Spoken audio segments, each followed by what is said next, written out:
This video, we're going to make an attempt to try to get our 3D printing software for our Ultimakers in the back of the room up and running. That 3D printing software is made by Ultimaker and it's called CURA. So the first thing I'm going to do is I'm going to search for it. I'm going to type in CURA down here. And it did come up. And this is it, CURA, Ultimaker CURA 4.1.0. And this is going to take a moment to open it up.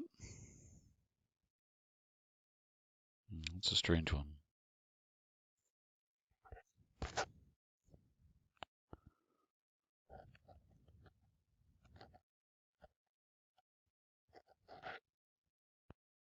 We should see this window pop up, and this will take a moment.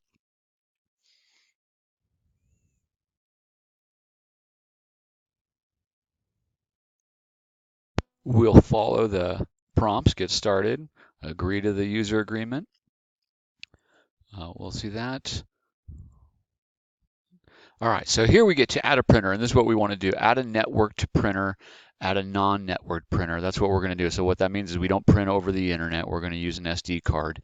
The first printers that we're going to use for our basic prints are going to be the 3 Ultimaker 2 Pluses in the back. So we'll select that and hit next.